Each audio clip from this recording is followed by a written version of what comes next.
華富邨作為香港老牌公共屋邨之一，不過仍有大量靈異鬼故流傳。位於附近的瀑布灣，過去係不少華富邨小朋友的聚腳地。但如果留到傍晚時分仲未返屋企食飯，就有機會遇到長髮白衣女鬼。當有人走近時，正在用瀑布水洗面，但佢會回頭時，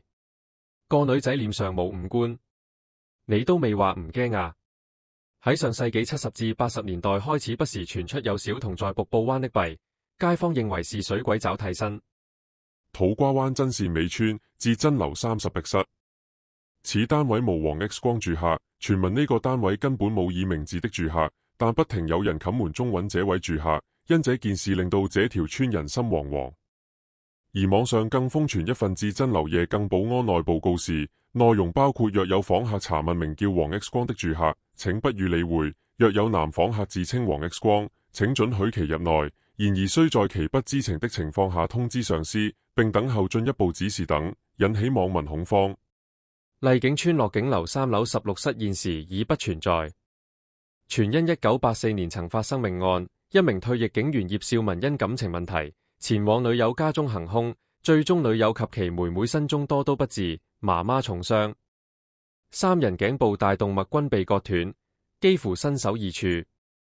有指葉少文犯案後手持染血兇器走到街上，途經地方形成一條血路，自此該單位便經常傳出鬧鬼。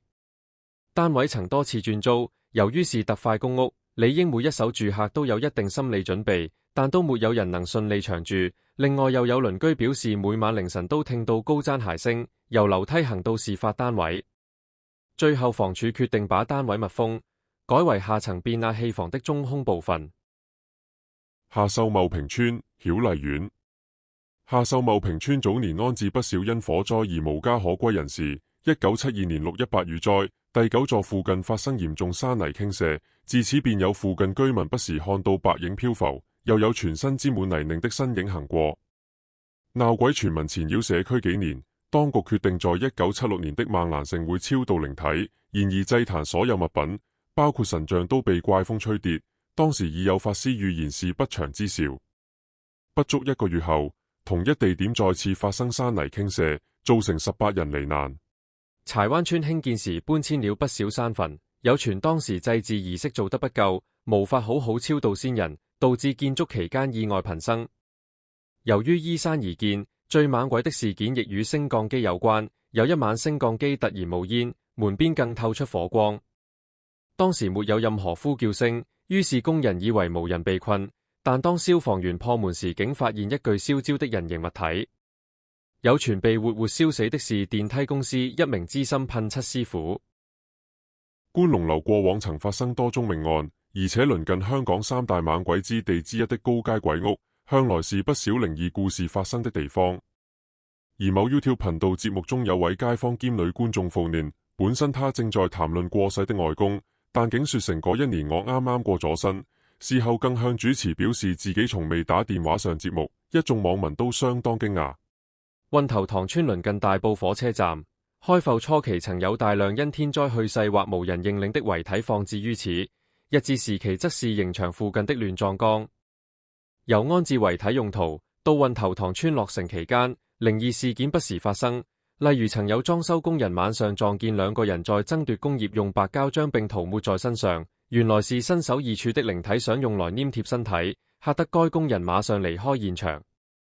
葵涌村向來有自殺村稱號，葵涌村發生過不少自殺新聞，情節離奇，曾有人墮樓後懸掛在住戶的晾衫架，死狀恐怖，跳樓基本上係直落，但係有一個人就咁喺5樓晾衫架晾喺度，晾到離開世界。屯門區眾多屋村之中，友愛村發生最多墮樓案件，最恐怖一次莫過於2006年一名紅衣女子從高處墮樓，該婦人懷疑飽受情緒壓力，而且長期受噪音問題影響，在農曆7月14鬼節當日從21樓墮下。她事前換上紅色衫褲及鞋，並塗上紅色指甲油，穿着這身打扮大灑溪淺後才一躍而下，令人不寒而慄。由於友愛村不時有人墮樓，有居民表示附近陰氣陣陣，更時常遇到靈異事件。天恒村恒運樓在2004年曾發生轟動一時的慘案，兇手李柏森先亂刀斬殺妻子及一對孖女，再次向自己小腹及報警，訛稱被妻子刺傷。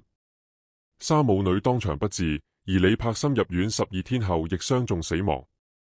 警方調查後發現案件涉及家暴，有人因失業多時，便將情緒發洩在妻女身上，其後更動殺機。在2022年又重回特快公屋出租名單。鍾意我哋嘅頻道，記得讚好、訂閱同撳鐘仔啊！